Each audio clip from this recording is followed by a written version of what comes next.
Nuevo golpe de Estados Unidos al régimen cubano. Sanciona una compañía con vínculos con el régimen. ¿Cómo están, amigos? Bienvenidos a Noticias Importantes. Comenzamos. En un comunicado, el secretario de Estado Mike Pompeo indicó que la empresa cobra tasas y manipula el mercado para favorecer al castrismo. El gobierno de Estados Unidos sancionó el día lunes a la empresa de remesas American International Service, AIS, por sus vínculos con las Fuerzas Armadas del régimen cubano.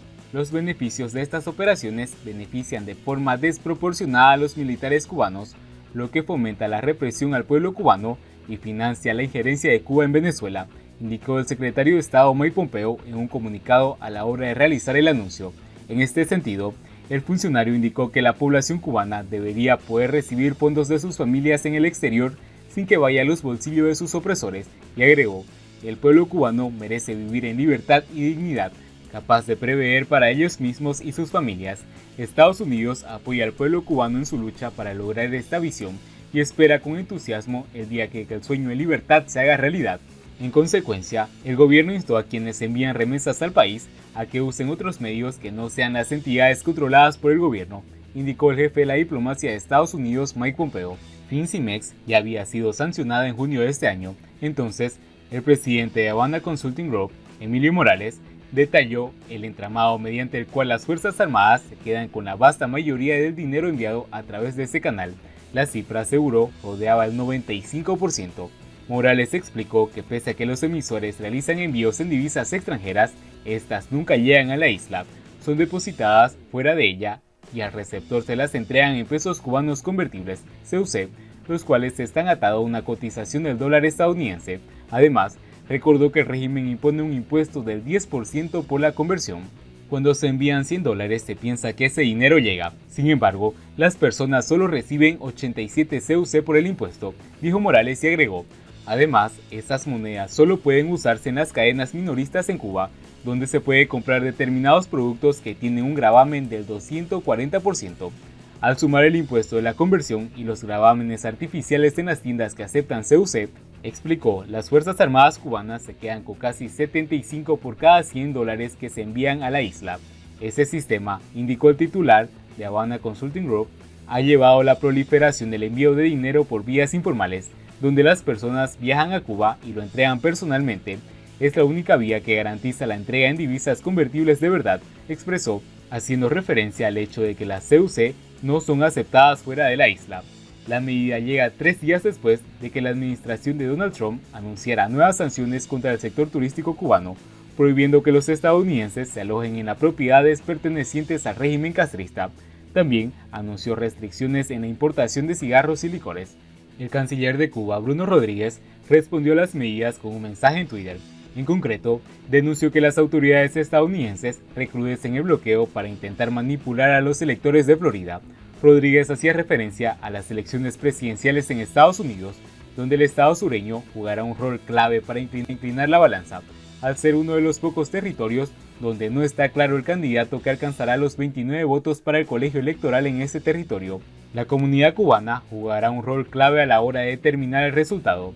El gobierno de Donald Trump revirtió la voluntad de recomponer las relaciones con Cuba promovida por su predecesor, el demócrata Barack Obama, endureciendo el bloqueo que rige desde 1962 bajo argumentos de violaciones de los derechos humanos a los cubanos y el apoyo al régimen de Nicolás Maduro en Venezuela.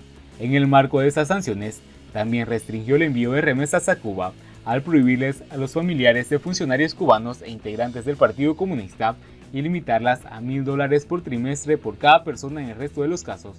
John Kavulich, presidente de la Organización del Consejo de Comercio y Economía entre Estados Unidos y Cuba, explicó que no hay ningún inconveniente político para que Trump apoye la eliminación del rol de los militares que tienen en la economía cubana. También hay un valor de la óptica por el cual el gobierno de Trump demuestra que va a seguir socavando profundamente para encontrar evidencias del rol de los militares en la economía y cuando lo descubra va a actuar de forma decidida. Mientras tanto, denuncian que Cuba quiere ser parte del Consejo de los Derechos Humanos de la ONU. El Observatorio Cubano de los Derechos Humanos, OCDH, considera inconcebible que Cuba pueda volver a formar parte del Consejo de los Derechos Humanos de las Naciones Unidas sin estar comprometida con ninguno de los documentos que conforman la Carta Internacional de los Derechos Humanos.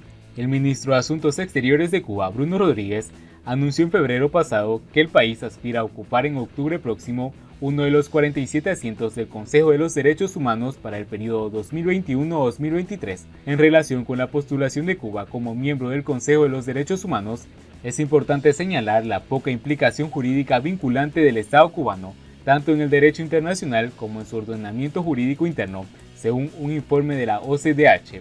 Este documento fue enviado a la alta comisionada de la ONU para los Derechos Humanos, la chilena Michelle Bachelet, aseguró esta organización el día lunes en un comunicado difundido en Madrid, donde tiene su sede.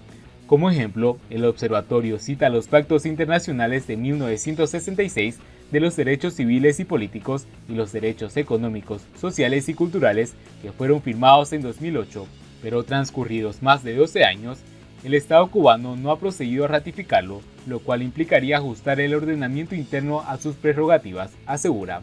En consecuencia, Cuba no se halla sometida a la competencia de los órganos correspondientes para recibir y examinar comunicaciones de presuntas violaciones de los derechos humanos en su jurisdicción, ni se ha comprometido a abolir la pena de muerte según la OCDH. Por todo ello, y la no ratificación y nulo compromiso por parte de Cuba en diversos tratados internacionales de los derechos humanos es alarmante. Por ejemplo, la Convención contra la Tortura y otros tratos o penas crueles, inhumanos o degradantes fue ratificada en 1995. No obstante, 25 años después el gobierno cubano no reconoce la competencia del Comité contra la Tortura para recibir y examinar comunicaciones de otro Estado en partes posibles víctimas. En cuanto a la legislación nacional, la OCDH indica que la propia Constitución prima sobre los tratados internacionales. A ello se une la falta de independencia del Poder Judicial, así como las leyes y decretos que limitan la libertad de opinión, expresión, reunión, manifestación y asociación. Siguiendo con las noticias, el gobierno de Cuba fomenta la actual crisis económica para sostenerse en el poder, asegura un opositor. El gobierno de Cuba fomenta la actual crisis económica para sostenerse en el poder y mostrarse como víctima del embargo norteamericano ante la comunidad internacional y enfrentar a los ciudadanos entre sí para que no se unan, declaró a la agencia de noticias Jordi García, activista de los derechos humanos en la isla.